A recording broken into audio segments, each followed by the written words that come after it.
was driving home and I was just reflecting on everything that has happened over the last few days.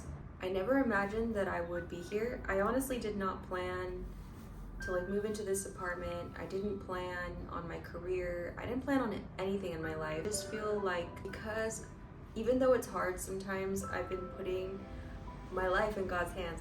Sometimes I really do not be knowing what I'm doing at all. I don't know what I'm doing half the time. God illuminates each step, one step at a time. It requires us to put ourselves out there. So if you're confused on where you want to go, or what you want to do in life, or just in general, just first of all, having a relationship with God is the most important thing, because when you have a relationship with Him, you get to know His voice and all that. And when you know His voice, you're able to understand and discern between His voice and the enemy's voice.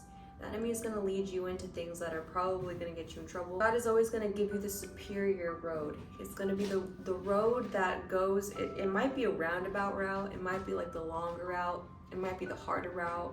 It usually ends up in victory. It may take a little longer.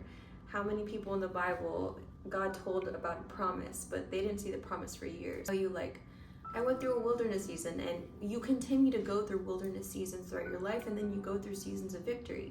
Your life is just gonna ebb and flow, but you gotta take the L's and turn them into wins. And you just continue on. God will lead you, He always does. Never let me down. Even when things seem to be letting me down, they're always repurposed for my good. Something that God has really been teaching me is just to be grateful for everything that I have. And when you're grateful for things, they just start to multiply. I really can't explain that phenomena. It's when we start to become ungrateful or selfish with things and have this lack mindset, you do start to lack. But if you start to be thankful for just the smallest things in your life, you'll be given more, because you'll be trusted with more. God wants you to steward the things that you have in front of you with respect and with love, because they're gifts from above. They're gifts from heaven. He wants to see a good return on His investment. He wants to see that you're taking good care of what He's given you. That's including your body. That's including, the breath in your lungs. What are you going to do with your day? What are you going to do with your life?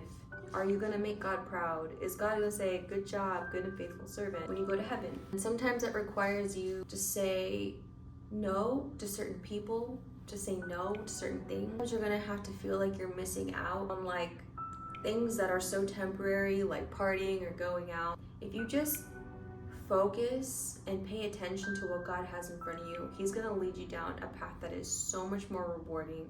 You will never regret it. God bless you always. And remember, the foundation to wisdom is fear of the Lord.